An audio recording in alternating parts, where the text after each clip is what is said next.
spicy conversation about sex, but then it took a left turn. Let's watch that back. Like, when was the last time you had sex? A little more than a year and a half. Oh, wow. That I was intimate with somebody. Okay. It's definitely been less time for me. 2 months, probably to the day, honestly. You know, right now I am feeling a bit uncomfortable. I know what I'm worth. You know, and so with that, I just don't want to hand myself out. It kind of took sex off the table for me. Orion, I'm gonna throw my cards at you. Me too.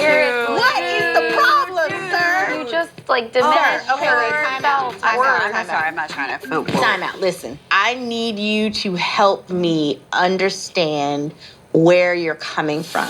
What was so uncomfortable about finding out that Lauren had had sex months ago before she even knew that you existed? It was a turnoff for me. So what would have been an acceptable amount of time? I don't even know.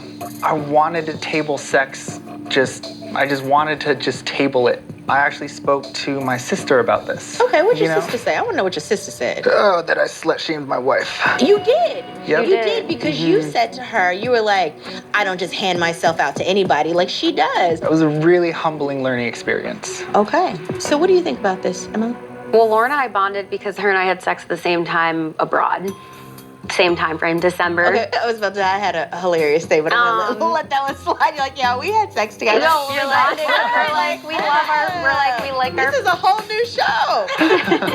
So like, if I put myself in her shoes, I would have been offended. And It's hard because if you're gonna ask a question like that, you got to be okay with the answer that you get. You know, even though, Orion, you and Lauren ran into some issues on your honeymoon, what I love is that you guys still have so many incredibly sweet moments. How are you feeling about your marriage at this point? You know, I am feeling a lot of concern. Okay. You know, because we are hitting these rough patches. We're having a hard time communicating with each other. And, you know, it's not like communicate, like we can talk to each other, but we aren't doing it in a way that is effective. Okay. And it really does feel like, you know, we're taking a step back. Okay. So I want to ask Claire, how are you feeling about your marriage at this point? I'm feeling a little bit stuck. Okay. Like we're in like this like mud that we're just trying to trudge through, and it's just, we're working really hard. Okay. I'm tired. You're tired? Yeah. Okay. How are you feeling at this point in your marriage? I'm feeling both confident and unsure, which is leaving me confused overall. Okay. It goes back and forth. So like to balance both those, I think a little confused. Okay. Well, the tides are certainly turning for some of the spouses, so next week's episode should definitely be interesting. Here's a sneak peek. Next time on Married at First Sight. Oh, thank you. I think something that we haven't dove into super deep is religion. We should talk about that. Right now? No, probably not now. Do you know how to have fun?